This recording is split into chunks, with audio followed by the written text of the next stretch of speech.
Good morning. City of Fright. What is Paris syndrome? It's supposed to be the holiday of your dreams, a destination you've always wanted to go to. After months of planning, you get off the plane and go into the city filled with excitement and then disappointment. You even feel a little bit sick. Paris isn't what you thought it was going to be. While many people enjoy the city of light of its art, history, and good food, others have been known to experience something called the Paris syndrome, which some experts say is an extreme form of culture shock.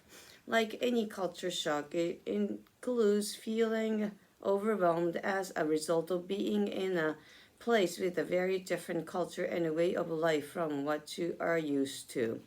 But people suffering from Paris syndrome might also experience things like nausea and increased heart rate and hallucinations. Really? Paris syndrome was first described by Hiroaki Ota, a Japanese doctor in the 1980s, and although it's not listed in a Diagnostic and Statistical Manual of Mental Disorders, it's recognized by many experts as a real but rare phenomenon according to Live Science. It's especially common among Japanese tourists, with some needing psychological treatment for their symptoms. Seriously, the Japanese embassy in Paris even has a helpline for tourists experiencing the phenomenon, according to SBS News. Mm.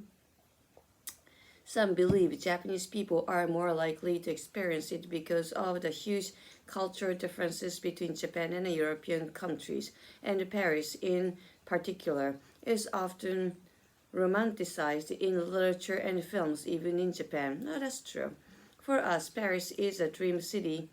All the French are beautiful and elegant, and then when they arrive, the Japanese find the French character is the complete opposite of their own.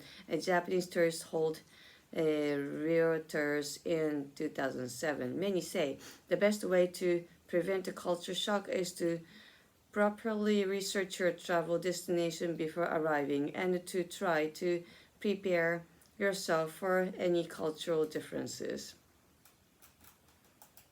What would you expect? They're all human beings. Discussion. What are your thoughts on Paris syndrome? Have you been to Paris? No, but I know many French people. I mean, fine people, but not too fancy, you know. What were your impressions of it? Nice, nice.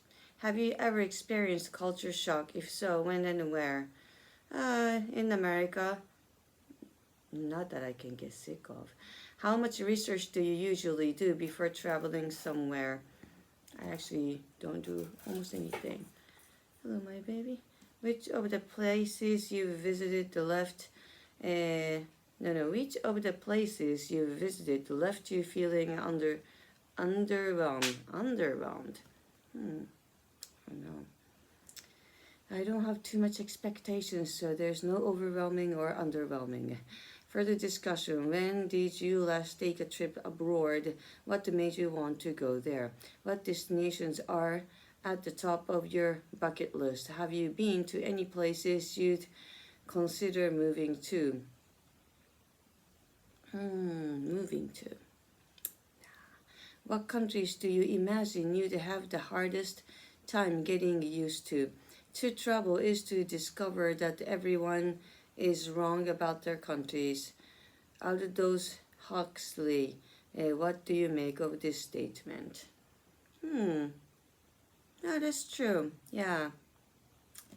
It's just like being a human being, you know. Everywhere is correct and everywhere is wrong. Yeah, even with the cats. Good morning.